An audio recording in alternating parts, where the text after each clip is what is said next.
Hey guys, my name is Alan Yoon, and this is lab report number 2. The purpose of this lab is observing Newton's second law, or the momentum principle, by comparing data collected from observed motion and data generated through prediction using a computational model.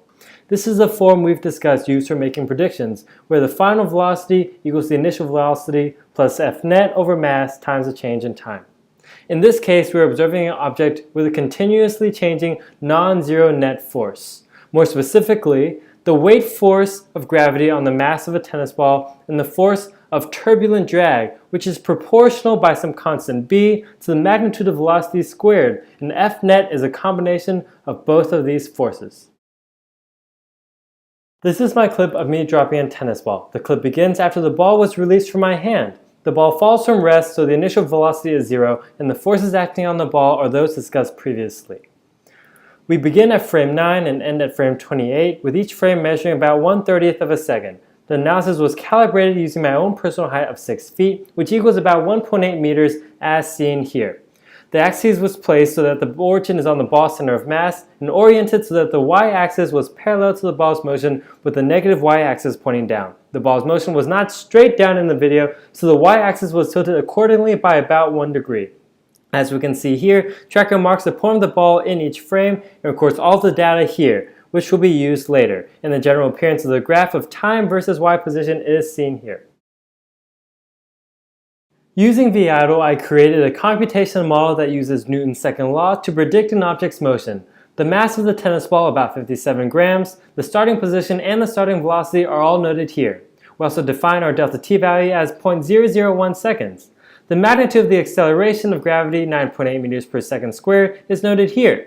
J hat is a unit vector that defines its motion to be along the y-axis, and the proportionality constant b is a constant that relates the force of drag to the magnitude of the ball's velocity squared, and was determined to be about 0.0132.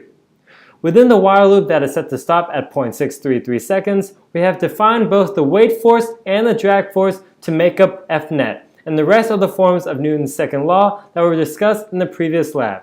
Now, with all the aspects accounted for, we can run the model to generate the prediction that we desire. The first instance will be the model without drag force, as seen left out here.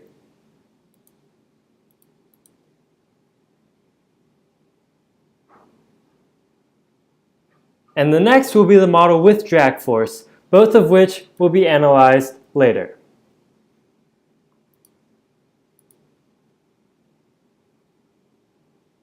For either program, we see that the displayed visual is similar to the motion of the tennis ball, a ball falling downwards. The forces acting on the ball are visualized by these arrows, with the constant weight force and the increasing drag force, and only by analyzing specific data can we notice minute discrepancies.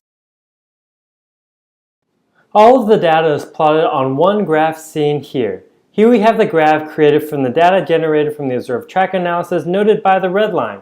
The predicted computational model without drag is noted by the blue line. We see that the prediction is nowhere close to what it is supposed to be because the actual force of drag cannot be ignored.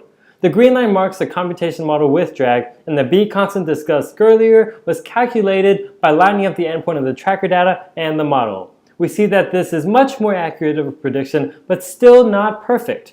That is likely because the actual force of drag on the tennis ball is different from the force that we assumed. The fabric that surrounds the ball gives it much more surface area than the smooth ball, so it will be much slower in acceleration as these graphs display. The position versus time graph give a good picture at the physics occurring with the ball, but we can also analyze this with other data. Using a velocity versus time graph, we see the change in velocity for the ball and what is really happening as a result of the forces. In the model without drag, as seen by the blue line, we see a straight line indicating a constant force, so no change in acceleration. In the model with drag, as seen by the red line, we see a curve and begin to level off. The ever-changing drag force will eventually equal the weight force of the ball, and with a zero net force, the velocity of the ball becomes constant. This is known as terminal velocity. Another question though, what if the ball had an initial force on it from being thrown down, aka an initial velocity? How would that affect terminal velocity? This green line was generated using a slightly altered computational model.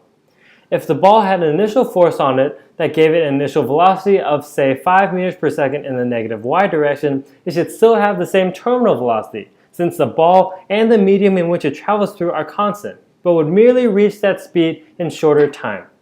So as we see with these graphs, both are beginning to level off. If the range of time were much longer and the ball had much more distance to fall, the velocities would plateau at the same terminal velocity. In conclusion, through this experiment, we see how we can apply the physics of Newton's second law for a system falling at a non-constant velocity. Noting the effect of drag force allows for more accurate prediction and an understanding of terminal velocity. Thank you.